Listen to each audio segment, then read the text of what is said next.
ஒரு நிகழ்வை நாம எல்லாம் சிந்திக்க வேண்டும். பெருமானார் ஸல்லல்லாஹு அலைஹி வஸல்லம் அவர்கள் அமர்ந்திருக்கிறார்கள்.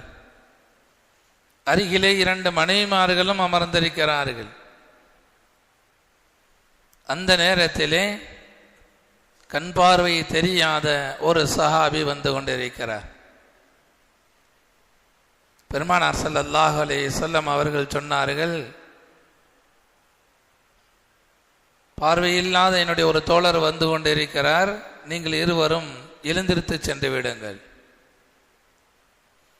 நபியினுடைய 2 மனைவிமார்களும் சொன்னார்கள், யா ரசூலல்லாஹ், வரக்கூடியவர் தான் பார்வை இல்லாதவராச்சே. கவனிக்க வேண்டும், இன்று நாம் எத்தனையோ சப்புக்கட்டுகளை அந்நிய பெண்களை பார்ப்பதற்கு, நான் வயதிலே மூத்தவன், அவள் தான் சின்னவளாகிவிட்டது என்பதாக பல்வேறு காரணங்களை சொல்லி எல்லாம், எனக்கு தப்பான எண்ணம் கிடையாது என்பதாக எல்லாம் பல காரணங்களை சொல்லி அந்நிய பெண்ணை பார்ப்பதை ஆகுமாக்குவதற்கு பல வழிமுறைகளை நாம் பார்த்து கொண்டிருக்கிறோம்.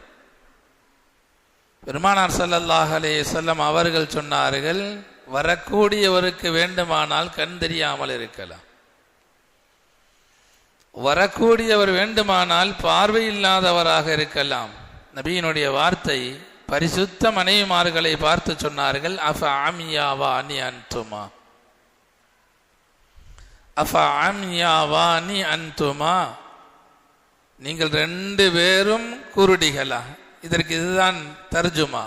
நபி காட்டமாக, கடினமாக, பரிசுத்தமான பெண்கள் நபியினுடைய மனைவிமார்கள் அவர்களை பார்த்து கேட்ட ஒரு வார்த்தை, சொன்ன வார்த்தை இது, அஃப அமியாவானி அன்துமா, நீங்கள் 2 பேரும் குருடிகளா?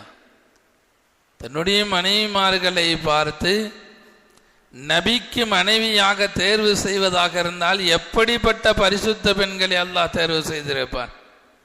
எல்லா நபியை விட தலைவர் முஹம்மது ரசூலுல்லாஹி ஸல்லல்லாஹு அலைஹி வஸல்லம் அவர்கள் அவர்களுக்கு மனைவியாக வர வேண்டும் என்று சொன்னால் எவ்வளவு தூய்மையான வாழ்க்கை உள்ளவர்களாக இருப்பார்கள். அப்படிப்பட்ட தூய்மையான 2 பெண்களை பார்த்து நபி ஸல்லல்லாஹு அலைஹி வஸல்லம் அவர்கள் சொன்ன வார்த்தை என்ன தெரியுமா?